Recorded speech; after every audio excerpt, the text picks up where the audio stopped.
So welcome to my new video on how to paint this adorable little black bear. Thank you for joining me for this video. I really love to show you how to do watercolors and art. And if you are liking the content in my videos, please like and subscribe because it really helps me out a lot. My camera on this video, I was having some difficulties with, so some of it is filmed on my phone and some of it is filmed with my Sony a6100. That's the camera that I use usually. The other day we had a bear wander in our yard and my husband was sitting there and he just looked in the back at my husband and my husband looked at him and they looked at each other for a second and they both went the other way. Nobody got hurt, but he's a beautiful black bear. And I tried to find a black bear image that we could paint today, but this image is from Pickerel.com and it is a public domain image that you can use for this demonstration.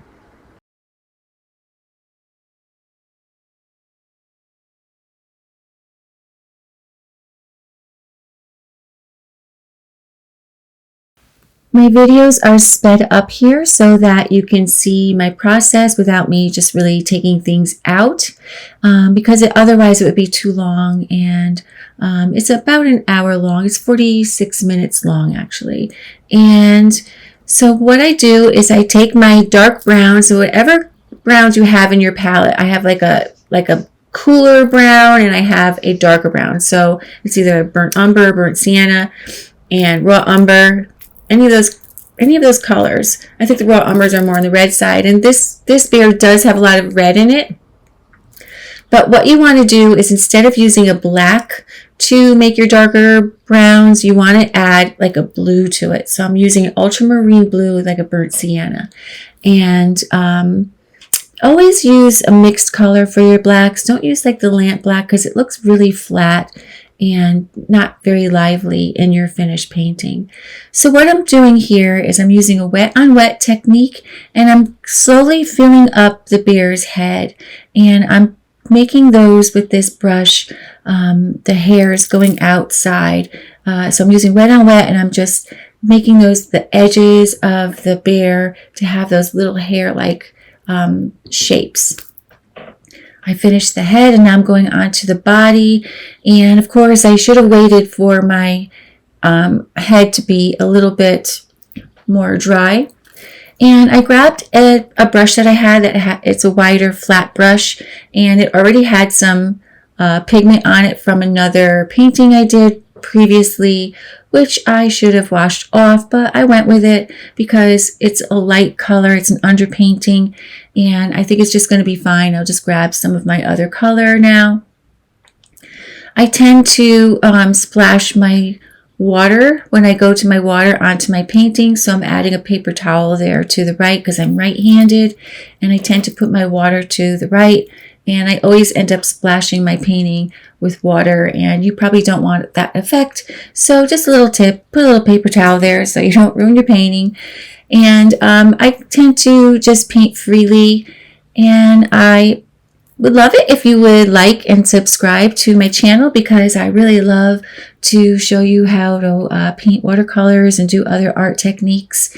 And if you're loving my content or just liking my content, I would love it. It would really help me out a lot if you would leave a beautiful comment below and subscribe to my channel because I would love to keep doing this for you.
I am using a wet on wet technique yet again. So I filled the body with the color of brown, a lighter color, and then I'm just going in and mixing my darker values. So I'm putting those darker values around his elbows, his stomach, under the chin, anywhere that you see a shadow. So we are going to do this multiple times, really, until we get to the more detailed of adding more fur. Fur is a little tricky, and in watercolor, in pastels, it's different. And with oils and acrylics, it's different because here we're working from light to dark. And in other mediums, you're going to work from dark to light, and you can add white to it. And since I have a dog, I have a Pomsky, and his fur is usually everywhere. And I tend to get little hairs on my paintings, so I'm trying to remove them quite often. You don't really want to leave any kind of foreign objects on your painting as you paint, because it could make a little shape. Sometimes it could be cool to just throw foreign objects like salt or different things onto your painting to create little shapes into your watercolor. But in this instance, his little hair was not going to make my painting any better, so I removed it before anything dried. So sometimes your brush too can fall apart. Get a little hair from your brush also. Could be kind of annoying, but sometimes it's better even to leave it there. If it's dried too much, just leave it there and you could probably fix it later.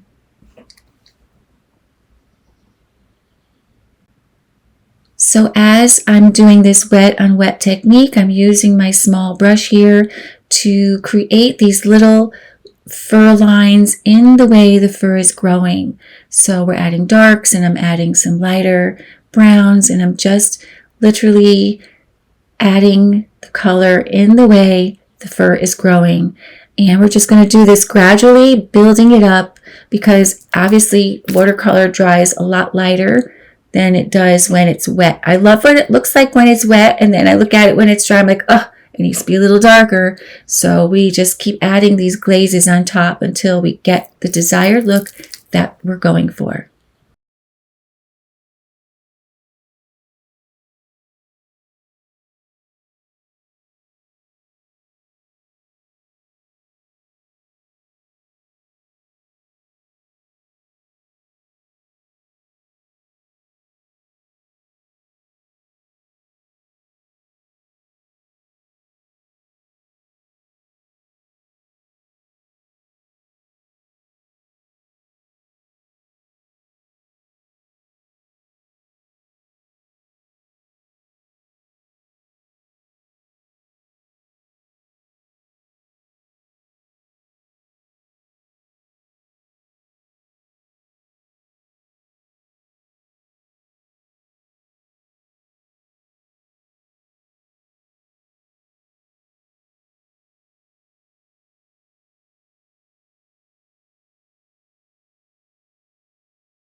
So as you can see here, the body has dried, and it's so much lighter than when it looked like when it was wet. But you can see that my strokes are all going in the direction of the fur.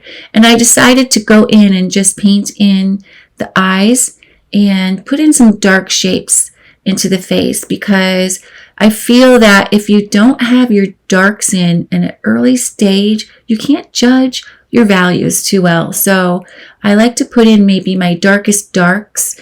And I know that in watercolor, the rule of thumb is to do your details last. But since the eyes are detailed in anyways, go ahead and put those in, because you're going to need them to judge the value of your painting as you go along.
And here I'm just putting in the nose shape as well. And, noses are tricky. Just really zoom in on the nose and look at it and see where those shapes are. Everything in watercolor or painting, it's all shapes and value. That's all it is. So zoom in and look at each shape, the color of the shape, and the value of the shape.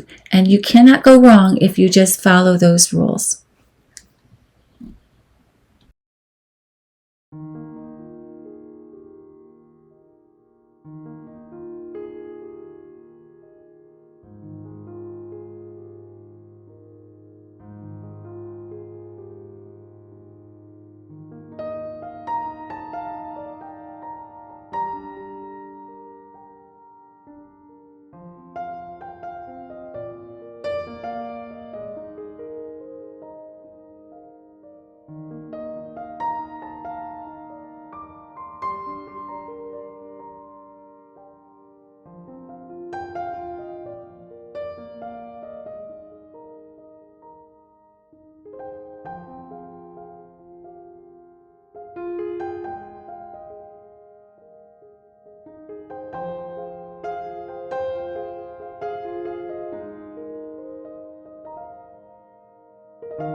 I let things dry a little bit, and Patience is a virtue in watercolor. So if you are painting wet on wet, you've got to be pretty quick.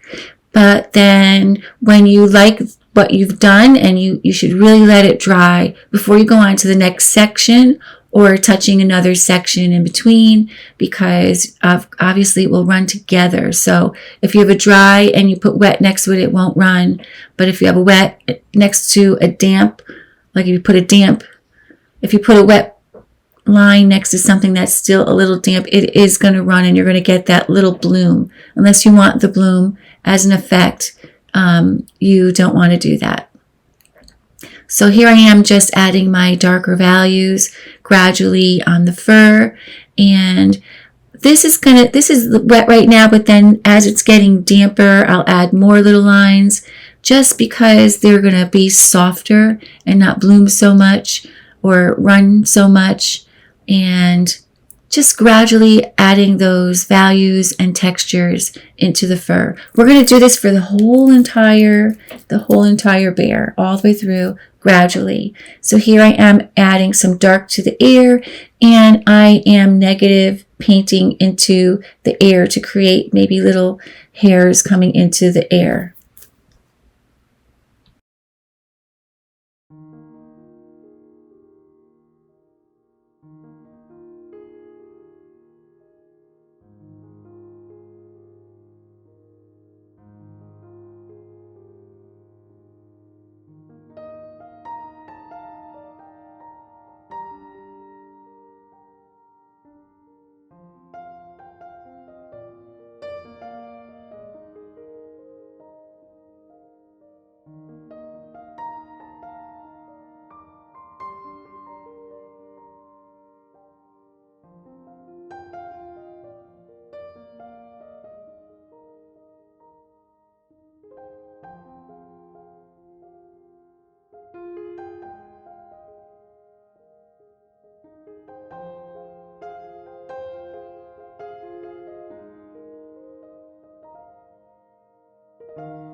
I'm gradually adding some textures and darks. So you could see the bear is quite a lot darker in the photo than my bear here. And we're going to just keep adding more and more glazes on top of our already painted in glazes. I'm adding some more detail around the snout here. He's so cute. The bears are so cute. I think the bears are cute when they're big and small. They're just beautiful, beautiful animals.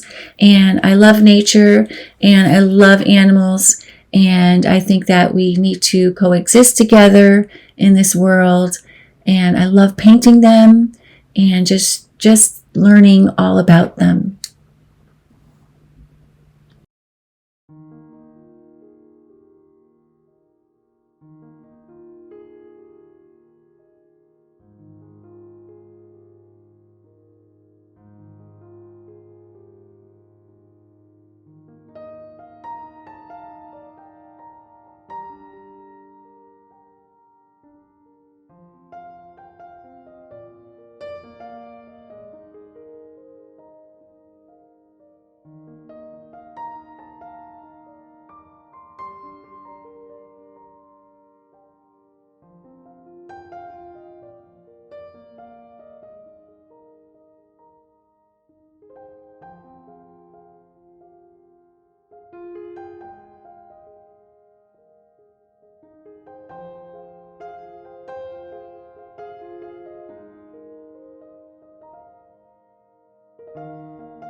This little guy is really coming along now. He's really beginning to take shape.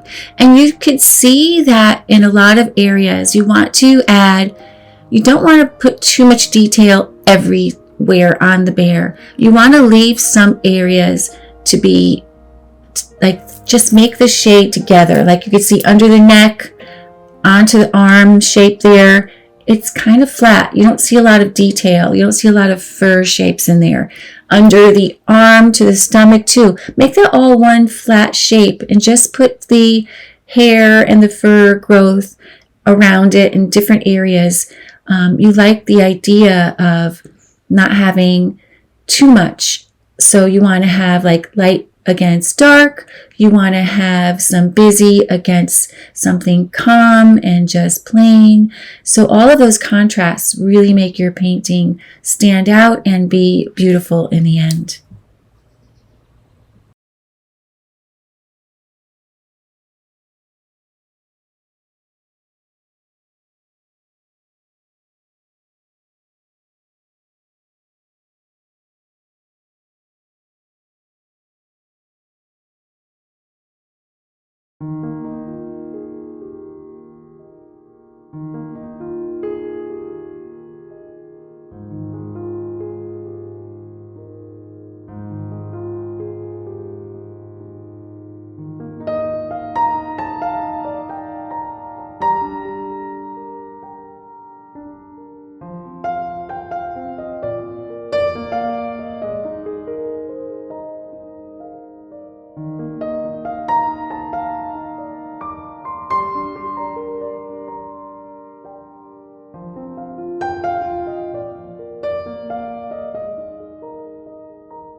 I really love the tree he's on. It's got lichen moss all over it, and it's beautiful. So I painted a light green in little splotches all over the tree shape, and we're going to go in and put a little shadow under it later. And then I'm mixing sort of a purpley gray, because if you really look at this tree, it's got like a purple tone to it. So I'm using my dioxazine purple with I probably with like a burnt sienna color. I'm just adding maybe a little green, some greens in there, so they're complements. So they're going to create a gray together. And so I'm mixing that gray, and I'm bringing it all around my little lichen shapes. And this is yet again wet on wet technique.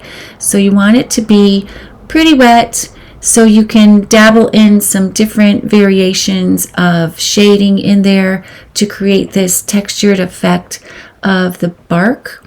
So while it is a little bit damp, you're going to add some darker color into it and create those little ridges and lines that are all over this bark texture. Creating texture could be quite fun. Just like the fur, the bark, we're going to go light to dark. We're going to add some variations of shading, and then when it is on the damp side, we're going to add those lines, and then they're going to fade in and then gradually build up the detail into it. Right there, I added a bigger wash to the right of the tree because I just want it to fade out. This painting doesn't have a background. It's just kind of a white background. You can see behind the bear in the photo, you have that modeled look. You can add that if you want. So that would be a completely wet on wet technique, but that I would have done first in my painting, not last, because it'll be very hard to get it around the fur of the bear. So if you wanted that modeled background, that bokeh look, you would have in the beginning painted a wash behind there and just dropped in color and let it just fade out. And just as usual, you would be looking at it as shapes and values.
So we're at the end of this painting, and I'm just going through and adding detail. I'm going dark where I think it needs to be darker.